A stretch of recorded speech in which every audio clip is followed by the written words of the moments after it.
I can still feel the warmth of that Christmas Eve, as if it is stitched permanently into my memory. Our old house on Maple Street looked like something out of a holiday card, glowing softly beneath the winter sky. Inside, the air carried the sweet scent of pine needles from the tall Christmas tree, and the rich aroma of my mother's cinnamon pastries that had become famous among relatives. It was the first time in many years that every seat at our long dining table was filled. Laughter floated through the rooms, children ran between chairs with bright red cheeks, and the atmosphere hummed with the kind of joy only a large and loud family can create. My name is Lucas Morales. I was 24 at the time, working as a forklift operator in a cold storage warehouse in Chicago. Life was simple and quiet for me, but that night I felt like I belonged to something bigger and brighter than my everyday routine. My mother, Elena, kept touching my arm gently, almost as if she needed to make sure I was real and not a dream she could lose in a heartbeat. "This year is special, mijo," she whispered with glistening eyes. "Everyone is home." At the head of the table sat my father, Mateo. He was 57, and life had carved deep lines into his face from years of long working hours and carrying burdens he rarely talked about.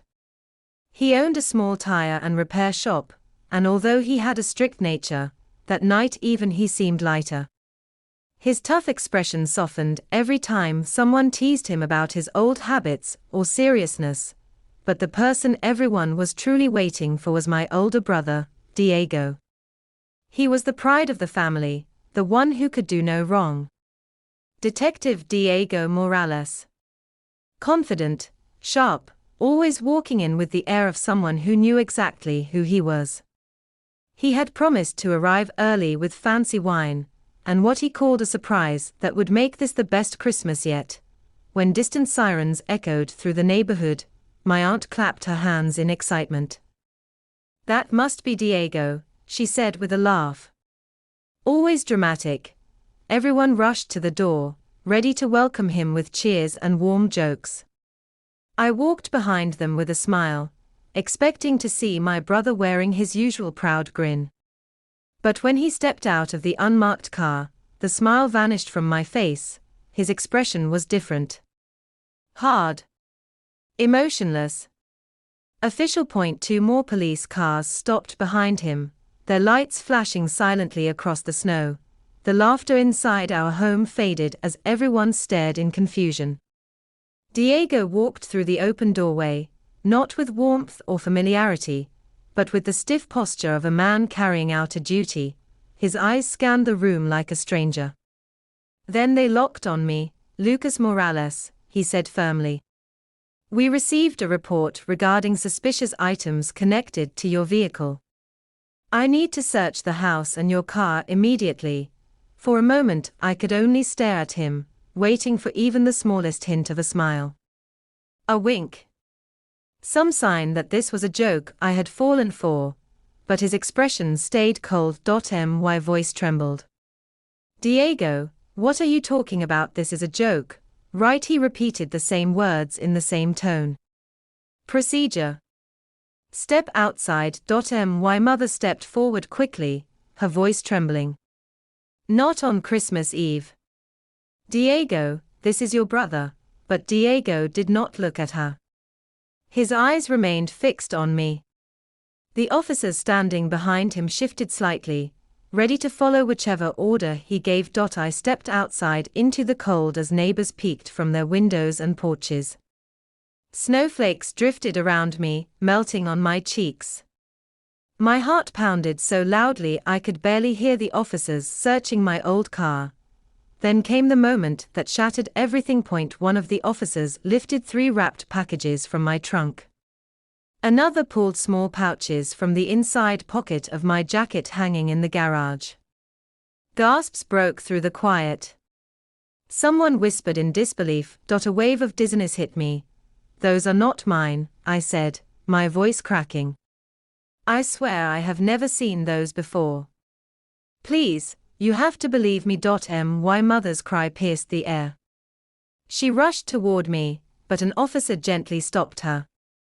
My younger cousins, who had been filled with joy moments earlier, huddled behind the doorway in fear and confusion. They placed metal cuffs on my wrists, right there in front of my entire family and the neighborhood. The cold steel bit into my skin. I lowered my head, unable to understand how my life could change so suddenly, so cruelly. Diego stepped closer and began reciting official words. The same brother who once built toy snowmen with me, who used to pat my shoulder and say he had my back, now sounded as distant as a stranger. My father stood beside the doorway, his arms tightly crossed. For one brief second, I thought I saw anger in his eyes, maybe even the desire to defend me. But instead, he gave Diego a short nod. Just a small, sharp motion. One that felt like an invisible door closing. That tiny gesture pierced deeper than anything else. The officers guided me into the police car. As I sat behind the cold glass, I stared at the image that would haunt me for months. My mother collapsed in the snow, her arms reaching toward me as the door closed. Behind her, the house glowed with the same warm lights, but it felt like a place I no longer belonged to. At the station, everything blurred together. They processed me, asked questions I did not know how to answer, and placed me in a dim holding cell. The room smelled faintly of old paint and loneliness. I sat on the hard bench, staring at the wall.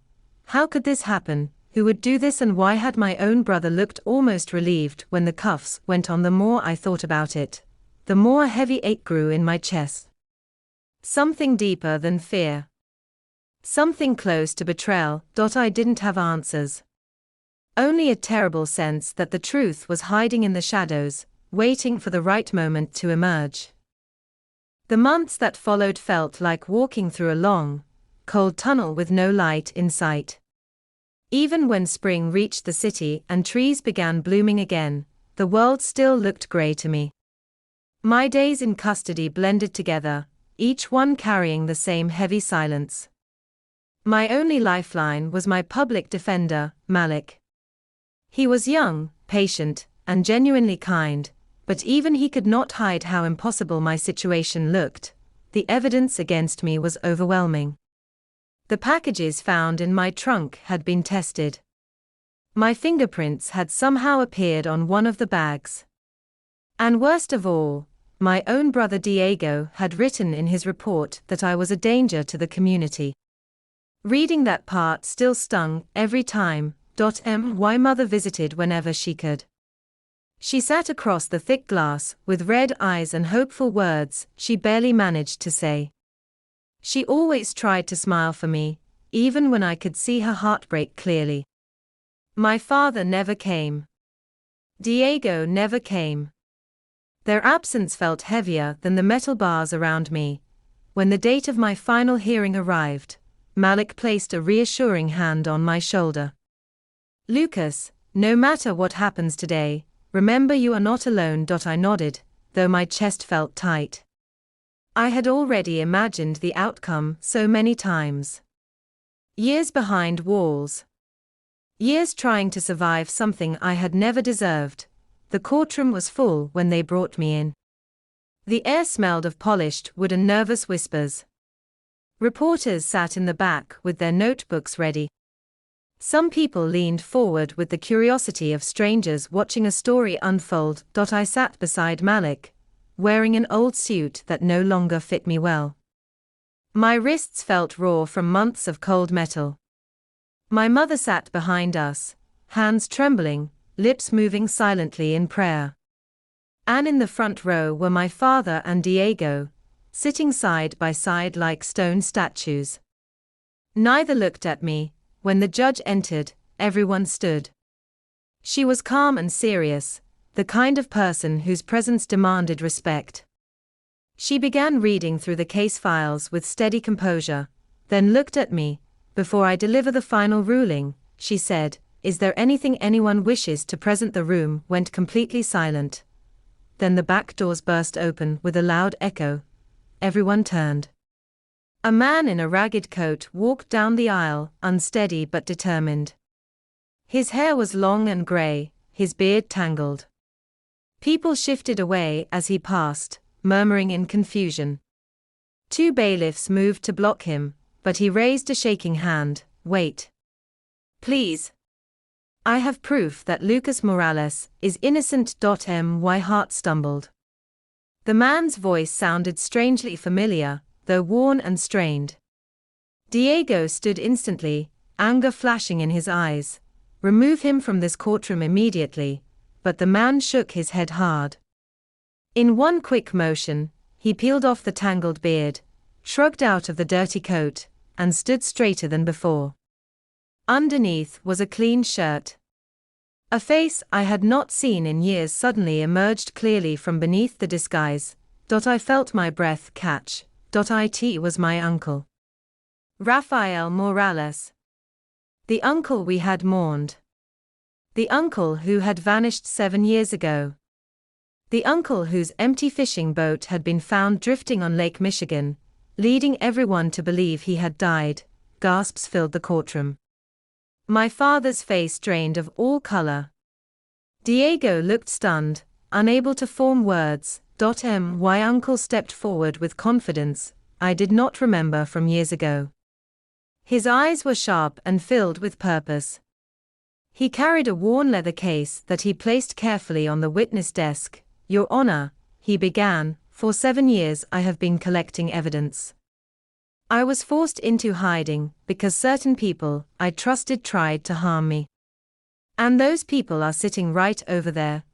Every head turned toward my father and Diego. I shook my head in disbelief, unable to understand any of it. My uncle continued speaking, his voice steady. "The night I disappeared, I had uncovered things I was not supposed to.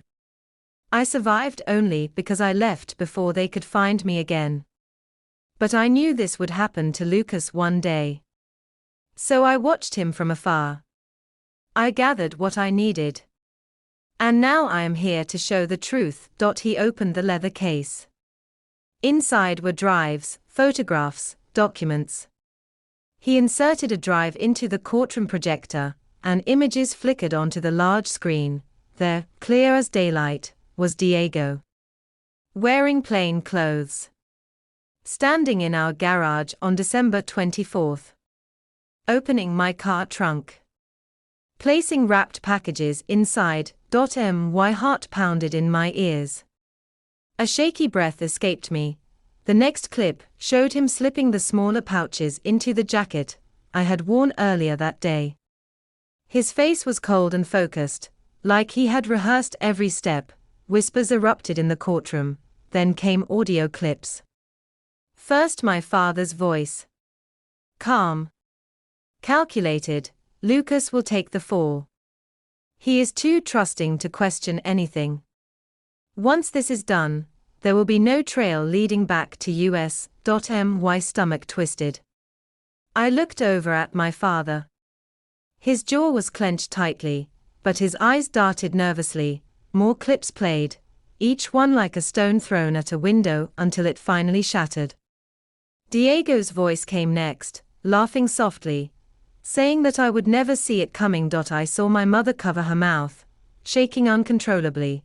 When the last clip ended, my uncle looked straight at me. His eyes softened, and I felt the warmth of the man who used to take me fishing and teach me how to skip stones across the lake. "Lucas," he said, "I never stopped watching over you.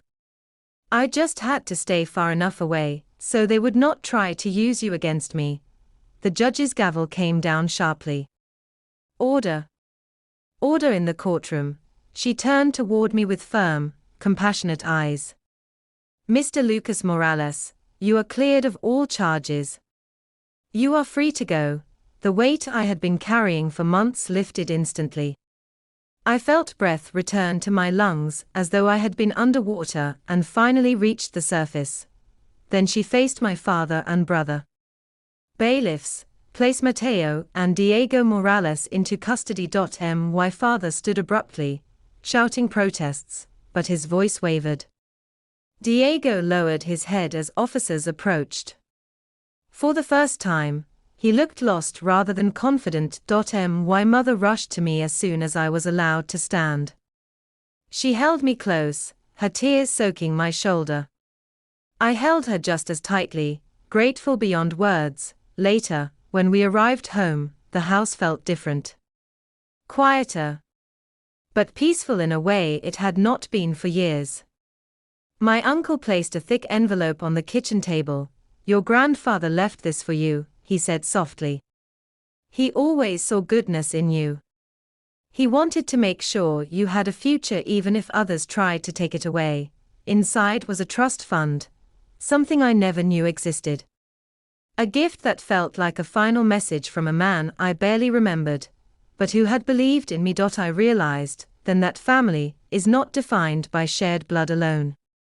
It is defined by actions, choices, and the courage to stand for what is right.